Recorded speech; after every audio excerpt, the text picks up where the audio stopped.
लागता सहज वासनेचे बीज जळून जाय. अर्थात संतांची पायधूळ जर तुमच्या अंगाला लागली, सहज लागली, तर वासनेचं बीज जळून जातं. अर्थात तुमचा अविवेक नाहीसा होतो, तुमचा विवेक जागा होतो. आणि विवेक जागा झाला की तुम्हाला संसाराची अनित्यता कळते, त्याची मारकता कळते.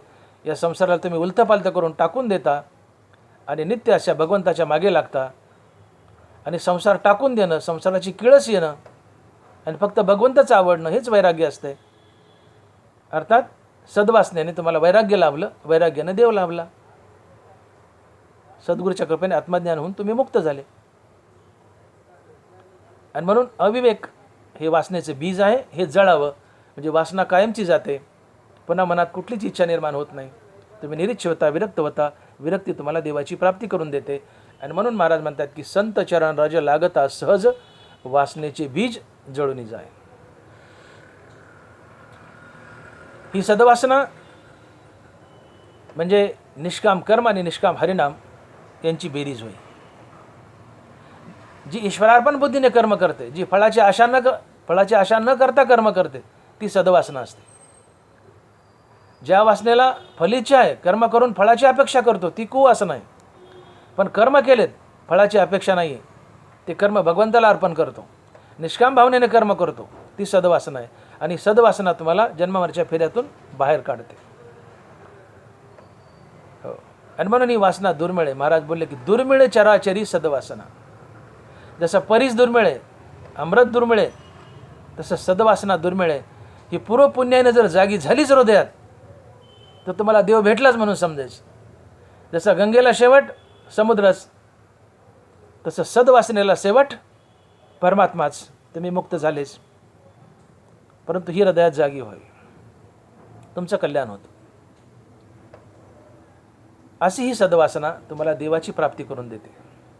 कधी? वासनेचं बीज जळालं तर.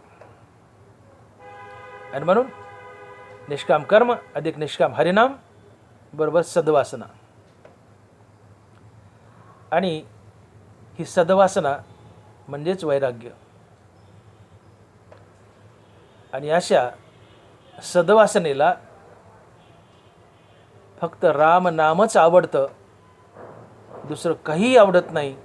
हे तुकोबाराय अभंगाच्या दुसऱ्या चरणात सांगतायत. आणि महाराज लिहितायत, मग रामनामी उपजे आवडी सुख घडोघडी वाढू लागे. मग रामनामी उपजे आवडी सुख घडोघडी वाढू लागे. या चरणाची सुरुवात तुकोबारायांनी मग या शब्दापासून केली आहे. मग हा शब्द काहीतरी आड घालतो. तुम्ही मला एखाद्या गावी कीर्तनाला बोलवलं आणि मी जर म्हणालो की मला बसायला गाडी पाठवा, मगच मी तुमच्या गावी कीर्तनाला येईल. मग या शब्दाने काय आठ घातली? मला बसायला गाडी पाठवा. ती मागची आठ पूर्ण केली तरच मी तुमच्या गावी कीर्तनाला येईल. मला बसायला गाडी पाठवा, मगच मी तुमच्या गावी कीर्तनाला येईल. मग हा शब्द काहीतरी आठ घालत असतो. तसे तर तुकोबाराय म्हणतात, मग रामनामे उपजे आवडी. इथे आठ घातली. कसली आठ घातली? की तुमच्या जीवनात वैराग्याची प्राप्ती झाली तरच तुम्हाला रामनामाची खरी आवड निर्माण होते, अन्यथा नाही. मग शब्द हा सुचवतो की जोपर्यंत वैराग्याची प्राप्ती नाही आहे तोपर्यंत तुम्हाला संसार आवडतो. थोडाफार छटाकातपा देव आवडतो, पण खरा संसार आवडतो. देव कुठं आवडते सर्वथा. म्हणून वैराग्याच्या प्राप्तीनंतरच खरा देव आवडू लागतो. आणि इथं गंमत काय झाली की संताच्या पायधुळीने कुवासना जळून गेली. अर्थात इच्छा मेल्या, निरीच्छ झाले, जीवनात वैराग्य आलं. कुवासना गेली, सद्वासना जागी झाली, म्हणजे जीवनात वैराग्य आलं. का? सद्वासनेला संसार आवडत नाही, फक्त देव आवडतो. आणि काही न आवडणं, फक्त देवच आवडणं, ही सद्वासना आहे, हे वैराग्य. आणि म्हणून कुवासना गेली, सद्वासना आली. सद्वासनेने वैराग्य लाभलं. आणि वैराग्य लाभलं तरच तुम्हाला भगवंताच्या नामाची खरी आवड निर्माण होते. आणि म्हणून शब्दप्रयोगे मग रामनामे उपजे आवडी सुख घडोघडी वाढू लागे. अर्थात हरिनामानंच वैराग्य आणि वैराग्यानंच पुन्हा हरिनामाची आवड, हे समीकरण आहे. तात्पर्य जोपर्यंत वैराग्य जीवनात येत नाही तोपर्यंत तुम्हाला हरिनामाची रामनामाची खरी गोडी लागतच नाही. इथं तेच घडले. संताच्या पायदुळीनं कुवासना गेली, अर्थात इच्छा गेल्या, तुम्ही निरीच्छ झाले, जीवनात वैराग्य आलं. आणि जीवनात वैराग्य येणं ही सद्वासना असते. त्या सद्वासनेला संसार आवडत नाही, फक्त देव आवडतो. जिला फक्त देवच आवडतो ती सद्वासना आहे. आणि हे वैराग्याचे. वैराग्याला संसार आवडत नाही, फक्त देवच आवडतो. वैराग्याची काय व्याख्या आहे? कशाची आवड शिल्लक न राहावी. एका परमात्म्याशिवाय कशाची आवड शिल्लक न राहणे हे वैराग्य. विषय तो त्यांचा झाला नारायण, नावडे धनजन माता पिता. सुनियाचे निकळ मातीचे ढिकळ सरीचेची मानी. उठलेने वैराग्य जेणे हा तिन्हीवर वैसा सांडणे, जसे वमुनिया सुनी आत्ताची गेले. संसारातले भोग, संसारातल्या वस्तू कुत्र्यानं उलटी केलेल्या मटेरियलसारखं तुच्छ वाटावं. अर्थात संसार आणि संसाराच्या वस्तूचा भोगाचा तिटकारा यावा आणि फक्त देवच आवडावा हे वैराग्य. मी तर हेच झाले. संताच्या पायदुळीनं कुवासना गेली, अर्थात इच्छा गेल्या, तुम्ही निरीच्छ झाले. निरीच्छ झाले म्हणजे विरक्ती आली जीवनात. आणि सद्वासना म्हणजे काय? की जिला संसार आवडत नाही, फक्त देवच आवडतो. आणि विरक्ती म्हणजे तेच आहे. विरक्तीला काय? संसार आवडत नाही, फक्त देव आवडतो. म्हणून विरक्ती आणि सद्वासना एकच. आणि म्हणून कुवासना गेली, सद्वासना आली. सद्वासना म्हणजेच विरक्ती. आणि अशी विरक्ती जीवनात आली की मगच तुम्हाला रामनामाची खरी आवड निर्माण होते. आणि म्हणून तो बरा शब्द प्रयोग करतायत की मग रामनामी उपजे आवडी, सुख घडोघडी वाढू लागे. तुमच्या जीवनात वैराग्य आलं तरच तुम्हाला रामनामाची खरी आवड निर्माण होते, अन्यथा नाही. याची साक्ष ज्ञानोबाराय देत आहेत. पावली लिहित आहेत की म्हणून ये पूजे रिजलेनी आत्मराजे, वैराग्य सिद्धी देजे पसाय तया. मग येणे वैराग्य दसे, ईश्वराचे निवेद वसे, सर्व ही नावडे जैसे वात होय. तुम्ही निष्काम कर्म आणि निष्काम हरनामाने भगवंताची पूजा केली तर या पूजेने भगवान प्रसन्न होतात आणि प्रसाद म्हणून तुम्हाला वैराग्य बहाल करतात. आणि या वैराग्याच्या बळाने तुम्हाला ईश्वराचा वेध लागतो. येणे वैराग्य दसे, ईश्वराचे निवेद वसे, सर्व ही नावडे जैसे वात होय. या वैराग्यानं तुम्हाला ईश्वराचा वेध लागतो. संसार उलटीपर्याय तुच्छ वाटतो. ईश्वराचा वेध लागतो. आणि ईश्वराचा वेध लागणं यालाच म्हणायचं रामनामी उपजे आवडी. ईश्वराचा वेध का लागला? जीवनात वैराग्य आले. अर्थात निष्काम कर्मानं, निष्काम हरनामानं या पूजेने भगवंत संतुष्ट झालेत, प्रसाद म्हणून वैराग्य दिलंय. या वैराग्याच्या बळावर तुम्हाला ईश्वराचा वेध लागलाय. आणि ईश्वराचा वेध लागणं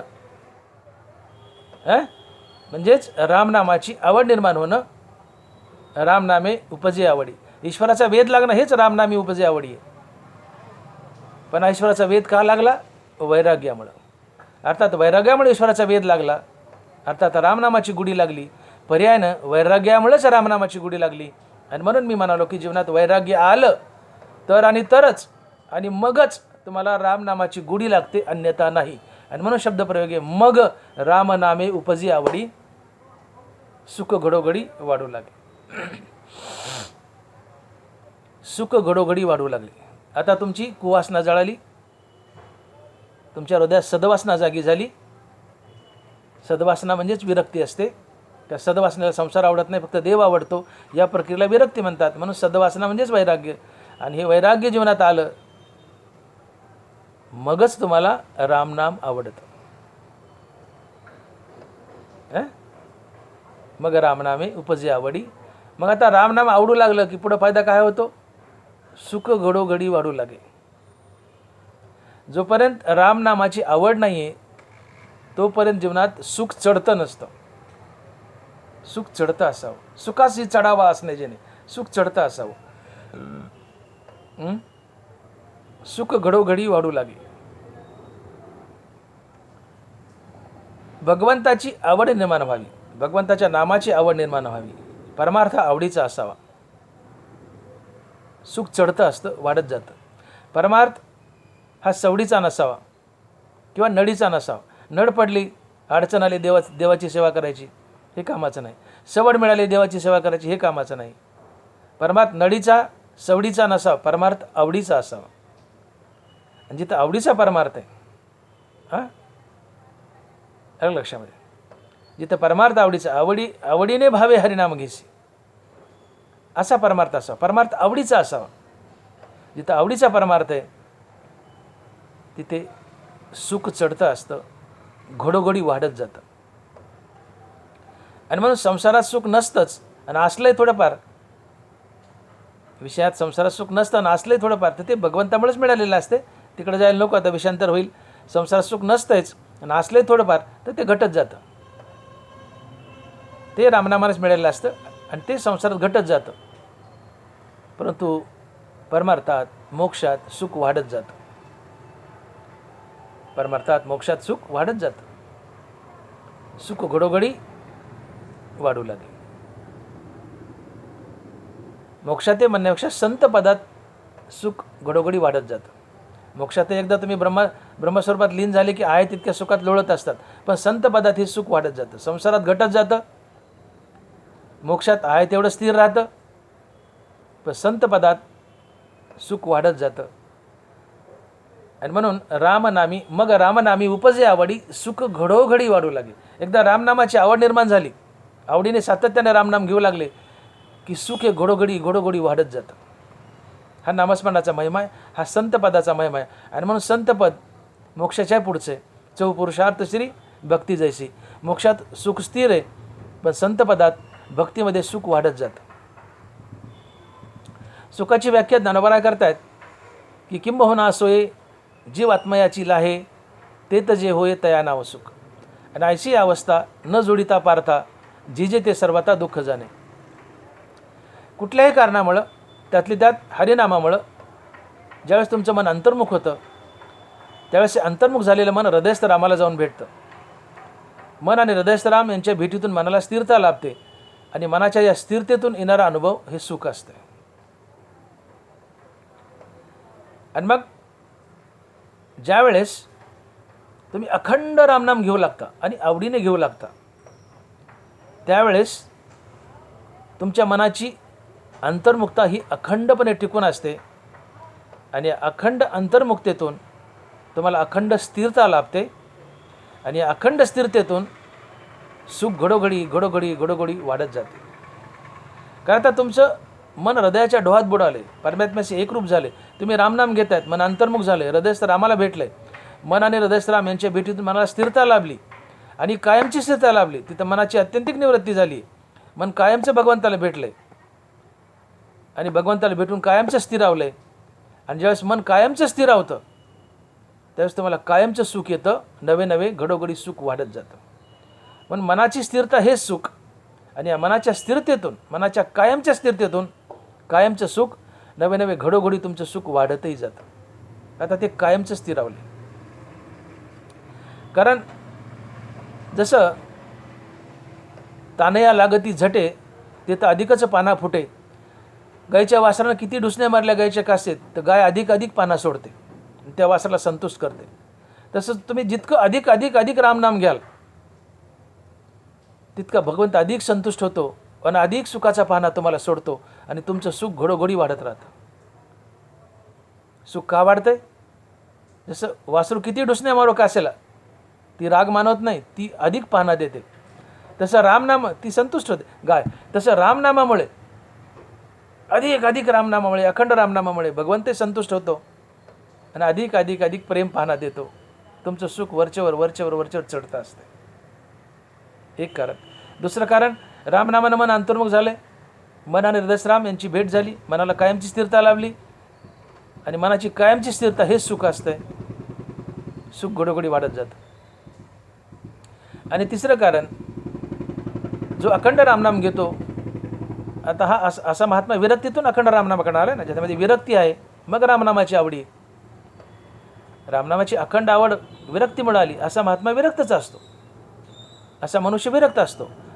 आणि मग जो विरक्त आहे तो निरपेक्ष आहे. आणि जिथे निरपेक्षता आहे, जयाच्या ठाई पांडवा अपेक्षा नाही रिगावा, सुखाशी चढावा जयाची असणे.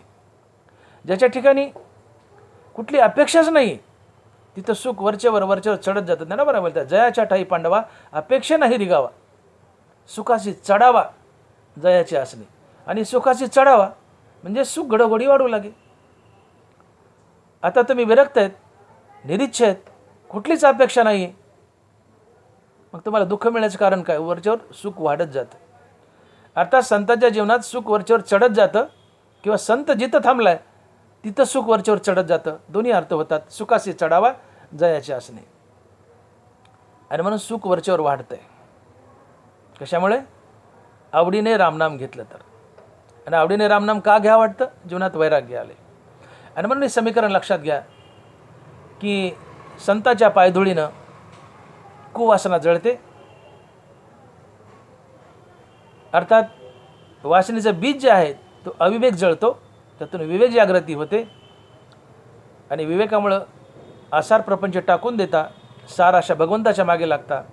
आणि आसार प्रपंच टाकणं आणि सार भगवंताच्या मागे लागणं हे वैराग्य असते. तात्पर्य, संताच्या पायधुळीनं आसार प्रपंच अर्थात कुवासना गेली, इच्छा मेल्या, तुम्ही निरीच्छ झाले, जीवनात विरक्ती आली. आता इथं वासनेचं बीज जळालं, वासनाही जळाली. मग कुवासना गेली की सद्वासना जागी झाली. सद्वासनेला संसार आवडत नाही, फक्त देवच आवडतो. म्हणजे हे एक प्रकारचं वैराग्यच आहे. अर्थात सद्वासनेने वैराग्य. आणि ज्यांच्या जीवनात वैराग्य फक्त त्यालाच रामनामाची कायमची आवड निर्माण होते. आणि म्हणून इथं शब्द प्रयोग आहे, मग रामनामी उपजे आवडी, सुख घडोघडी वाढू लागे. वैराग्य जीवनात आलं तर किंवा मगच रामनामाची कायमची आवड निर्माण होते. आणि म्हणून मग रामनामी उपजे आवडी, सुख घडोघडी वाढू लागे. आता सद्वासनेने, वैराग्याने तुमच्या जीवनात रामनामाची आवड आली, तुम्ही आवडीने नित्य रामनाम घेऊ लागले, त्यामुळे सुखही घडोघडी वाढत चालले. तुम्ही सुखाच्या डोहात बुडायला लागले, आनंदाचे डोई. आणि म्हणून सुख चढतंय. आणि ज्यावेळेस असं चढतं सुख जीवनात येतं, त्यावेळेस काही चिन्ह तुमच्या शरीरावर उमटतात. ती चिन्ह काय उमटतात? तुकोबारा हे अभंगाच्या 3ऱ्या चरणात सांगतायत. आणि महाराज लिहितात की कंठी प्रेम दाटे, नयनी नीर लोटे, हृदयी प्रगटे नामरूप. कंठी प्रेम दाटे, नयनी नीर लोटे. ज्यावेळेस तुम्ही अति आवडीने वैराग्य धारण केले, अति आवडीने रामनाम घेत आहेत, अखंड रामनाम घेत आहेत, सुख घडोघडी वाढत आहे. तुम्ही भगवंताला एवढे अटॅच झालेले असतात की आता भगवंत तुम्ही वेगळे राहिलेच नसतात, तुम्ही देवच झाले असतात, भगवंत तुम्ही एकरूप झाले असतात. आणि मग इथे अशा भक्तीमध्ये मधून तुमचा कंठ दाटून येतो. इथं अष्टसात्विक भाव उभे राहतात. थोडक्यात, कंठी प्रेम दाटे, नैनी नीर लोटे. म्हणजे तुमच्या शरीरामध्ये या भक्तीमुळं, प्रेमाभक्तीमुळं तुमच्या जीवनात अष्टसात्विक भाव निर्माण होतात. तर अष्टसात्विक भाव म्हणजे डोळ्यात पाणी येणे, कंठ दाटून येणे, वाणी न फुटणे, वाणी सद्गदित होणे, अंगावर शहारे येणे, केस उभे राहणे, किंवा अंगाला घाम येणे, अंग असं स्थिर किंवा टाईट राहणे, कधी मूर्छा येणे, असे अष्टसात्विक भाव असतात. यातले प्रामुख्याने 2-3 भाव इथं तुकोबारा लिहितात की कंठी प्रेम दाटे, नैनी नीर लोटे. तर अशा प्रेमयुग भक्तीने, नित्य रामनामाने तुमचा कंठ दाटून येतो. तुमच्या कंठातून शब्द निघत नाही, तुमचं शरीर सद्गद होतं, घाम येतो, डोळ्यातून अश्रूच्या धारा लागतात, ही प्रेमाश्रू असतात. आणि हृदयात ही रामाची मूर्ती किंवा रामाचं नाम प्रगट होतं. भगवंत हृदयात वास करतो. कंठी प्रेम दाटे, नैनी नीर लोटे, हृदयी प्रगटे नामरूप. असे अष्टसात्विक भाव तुमच्या जीवनात निर्माण होतात. आणि साक्ष असते की तुम्ही भक्तीत किती मुरलात. आणि मग या ज्या घटना तुमच्या जीवनात घडत गेल्या, हे माइलस्टोन्स आहेत, ही प्रगती आहे. तुम्ही भक्तीमध्ये वावरत असताना, तुम्ही नामस्मरण करत असताना तुमचा कंठ दाटून यावं, तुम्ही देवाशी संभाषण करावं, देवाला बोलावं. ज्ञानेश्वरी वाचता असताना, गाथा वाचता असताना, रामकृष्णारी जाप करत असताना तुमच्या डोळ्यात सातत्यानं पाणी यावं, किमान मधून तरी यावं, तुमचा कंठ दाटून यावं. अर्थात तुमचे अष्टसात्विक भाव जागे व्हावेत. यावरून हे समजतं की भक्तीमध्ये तुमची प्रगती आहे.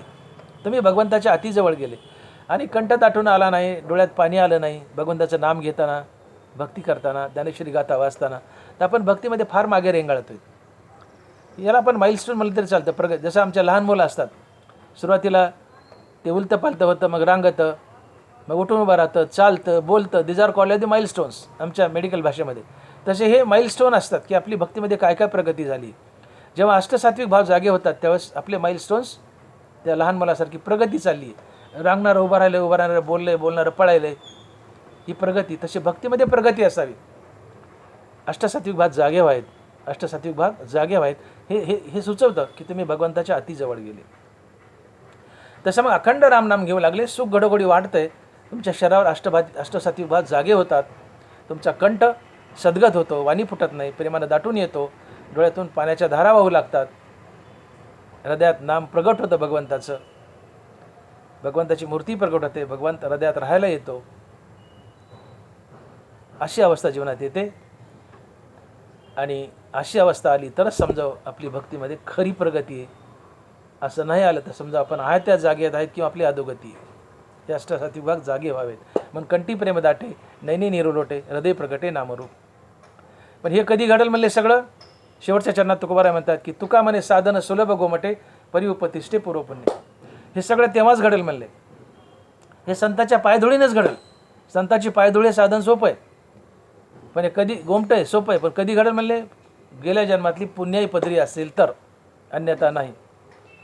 आणि मग बघा, मग बहुत सुकृताची जोडी म्हणून विठ्ठली आवडली. मागचं पुण्य म्हणून विठ्ठल आवडलाय आणि संताची भेट झाली. जन्मजन्मी आम्ही बहुपुण्य केले तेव्हा या विठ्ठले कृपा केली. संतांनी विठ्ठल एकच असतात. देवते संत, देवते संत, निमित्त त्या प्रतिमा. तात्पर्य गतजन्मातलं पुण्य असावं लागतं. तिळतिळ पुण्य साचा पडे, तरी ते बहुता जन्मी जोडे, वाचेचे नाम तुझे आतुडे, समागम घडे संतांचा. तिळतिळ तिळतिळ पुण्य साठवावं लागतं गेल्या जन्मात, या जन्मात. आणि मग संत भेटी होते, संताच्या पायाची धूळ आम्हाला लागते. आणि या चरणाच्या पायाच्या धुळीने, अर्थात संत चरण रजाने आमच्या वासनेचं बीज जळून जातं. आमच्या जीवनात कुवासना जाऊन सद्वासना येते. ही सद्वासना ही वैराग्य असते. वैराग्य जीवनात आलं तरच आणि मगच रामनामाची आवड निर्माण होते. सुख घडोघडी वाढू लागतं. सुख घडोघडी वाढू लागलं तर आम्ही या सुखात न्हावून जातो आणि आमच्या शरीरावर अष्टसात्विक भाव जागे होतात. याला तुकोबाराय म्हणतात कंठी प्रेम दाटे, नैनी निरुलोटे, हृदय प्रगटे नामरूप. आणि हे सगळं तेव्हाच शक्य आहे की ज्यावेळेस हे साधन सोपं आहे, पण तेव्हाच शक्य आहे की ज्यावेळेस तुमच्याजवळ गेल्या जन्मातली पुण्य असेल तरच. आणि म्हणून तुकोबाराय म्हणतात की तुका म्हणे साधन सुलभ गोमटे, परिउपतिष्ठे पूर्वपुण्य. विठोबा रखुमाई, जय जय विठोबा रखुमाई, जय जय विठोबा रखुमाई, जय जय विठोबा रखुमाई. आता तुकोबाराय म्हणतात की संत चरणराज लागता सहज, वासनेचे बीज जळून जाय. संतांच्या पायधुळीने एवढ्या घडामोडी होतात आपण पाहिल्या. पण भानगड अशी हो की युगात एखादा संत येतो. बहु अवघड आहे संत भेटी. तुकोबाराय तो महात्मा धनुर्धरा दुर्लभ वाती दानोबाराय. मी तर म्हणतो तुकोबारायचे शिष्य निळोबाराय, तुकोबारायचे शिष्य निळोबाराय आणि बहिणाबाई यांच्यानंतर या महाराज भूमीत पुन्हा संतच नाही आहे. ज्याला तुम्ही संत म्हणतात ते तुम्ही म्हटलेले संत आहेत. दे आर सो कॉल्ड संत, आडनावाचे संत. तुम्ही नामांकन केलेले संत आहेत. निळोबारायनंतर बहिणाबाईनंतर या महाराज भूमीत संत नाही आहे. मग तुकोबाराय तर म्हणतात की संत चरणराज लागता सहज. संत एवढे दुर्मिळ आहेत तर त्यांच्या पायाची धुळी दुर्मिळ आहे. मग ह्या घडामोडी कशा घडतील आमच्या जीवनात? तर संत जर उपलब्ध नसतील तर संताचा उपदेश हीच संत चरणराज म्हणून गृहीत धरली तर चालते. संताचे ग्रंथ, गाथा, ज्ञानेश्वरी, संतांचा उपदेश, संताचं वागणं, चालणं, बोलणं हीच आमच्यासाठी संत चरणराज असते. दानोबारायची ज्ञानेश्वरी वाचा, गाथा वाचा, हीच संत चरणराज आहे. त्यातून तुम्हाला उपदेश मिळेल. संतांनी शास्त्रात जे लिहून ठेवलं आहे हीच आमच्यासाठी संत चरणराज आहे. आणि जसं जसं ज्ञानेश्वरीत गाथे सांगितले तसं तसं वागा. संत उपलब्ध असतीलच असं सांगता येत नाही. मग संत नसतील तर त्यांचे ग्रंथ आहेत ना. येणे बोधे असो आम्ही सर्व काळ, करू हे निर्मळ हरिकथा. तुकोबाराय म्हणले की माझी गाथा म्हणजे मीच आहे. गाथेच्या बोधानं मी सर्व काळ इथं आहे. ज्ञानेश्वरीच्या बोधानं मी सर्व काळ इथं आहे. हे दानोबाराय बोलतात, तुकोबाराय बोलतात. म्हणून संत जरी सदा सर्व काळ उपलब्ध नसते तर त्यांची शास्त्र ज्ञानेश्वरी गाथा भागवत हे आमच्यात उपलब्ध आहे. आणि गाथा ज्ञानेश्वरी आणि भागवत हे संतच आहेत. संतांनी ग्रंथ लिहून ठेवले आणि अवशेष ग्रंथरूपानं हे संतच आहेत. आणि या ग्रंथाचं वाचन, अध्ययन, पठन, मनन, तसं आचरण ही संत धुळच आहे म्हणायचं. हे संत चरण रजच म्हणायचं. आणि म्हणून ग्रंथाचं अध्ययन, वाचन, पठन, तसं आचरण ही सुद्धा एक संत चरण रजच असते. संत भेटले डायरेक्ट आनंदच आहे. नाही संत भेटले तर ग्रंथाचा अभ्यास करा, तसं आचरण ठेवा, ही संत चरण रजच आहे. आणि मग या दोन्हीपैकी कुठल्या तरी संत चरण रजाने तुमच्या वासनेचं बीज जे अविवेक आहे किंवा अज्ञान आहे ते जळून जाईल. तुमच्यात विवेक जागृती होईल. आसार प्रपंच तुम्ही टाकून द्याल. या विवेकामुळं सार भगवंताच्या मागे लागाल. आसार प्रपंच टाकणं आणि सार भगवंत स्वीकारणं हा विवेक आहे. हेच वैराग्य आहे. यालाच कुवासना जाणं म्हणतात किंवा वासनेचं बीज जाणं म्हणतात. आणि ही सद्वासना आहे. कुवासना गेली की सद्वासना उरते. सद्वासना उरणं हेच वैराग्य आहे. असं वैराग्य जीवनात आलं मगच तुम्हाला रामनामाची आवड निर्माण होते. मग तुम्ही या वैराग्याच्या बळावर आवडीने रामनाम घेऊ लागाल. सुख घडोघडी वाढत जाईल. सुख घडोघडी वाढलं की तुमच्या जीवनात अष्टसात्विक भाव येतील. तुमचा कंठ प्रेमाने दाटेल. कंठ सद्गतीत होईल. डोळ्यातून आनंदाश्रू वाहू लागतील. तुम्हाला घाम येईल, रोमांच उभे राहतील, शरीर स्थिर होईल. असे सगळे अष्टसात्विक भाव जीवनात येतील आणि तुमच्या परमार्थाची प्रगती हे सिद्ध होईल. तुम्ही देवाला जाऊन चिटकले हे सिद्ध होईल. आणि हे तेव्हाच शक्य की ज्यावेळेस पूर्वजन्माची पुण्य तुमच्याजवळ आहे. आणि म्हणून या जन्मात पुण्य कमावायला लागा, भक्तीला लागा, निष्काम कर्म करा, निष्काम हरिनाम घ्या. या जन्मात पुण्याचा साठा करा म्हणजे हे पुण्य पुढच्या कामी येईल. आणि म्हणून तुकोबाराय म्हणतायत की संत चरण रज लागता सहज, वासनेचे बीज जळूनी जाय, मग रामनामी उपजे आवडी, सुख घडोघडी वाढू लागे. ज्ञानेश्वर माऊली ज्ञानराज माऊली तुकाराम. ज्ञानेश्वर माऊली ज्ञानराज माऊली तुकाराम. जय विठ्ठल जय जय विठ्ठल, जय विठ्ठल जय जय विठ्ठल. बोली लिले कुरे वेडी वाकुडी उत्तरे, करा क्षमा अपराध महाराज तुम्ही सिद्ध. नाही विचारिला अधिकार मी आपुला, करा क्षमा अपराध महाराज तुम्ही सिद्ध. तुका म्हणे ज्ञानेश्वरा राखा पायापै किंकरा, करा क्षमा अपराध महाराज तुम्ही सिद्ध. झालेली सेवा पांडुरंगाच्या आणि तुकोबाराच्या चरणी अर्पण करून सेवेला पूर्ण विराम. ज्ञानदेव तुकाराम, ज्ञानदेव तुकाराम, तुकाराम तुकाराम तुकाराम तुकाराम तुकाराम तुकाराम तुकाराम. पुंडलीक वरदे हरिविठ्ठल श्री ज्ञानदेव गोपाल कृष्ण भगवान की जय. माऊली ज्ञानेश्वर महाराज की जय. जगद्गुरु तुकाराम महाराज की जय. विठ्ठल विठ्ठल विठ्ठल विठ्ठल विठ्ठल विठ्ठल विठ्ठल विठ्ठल.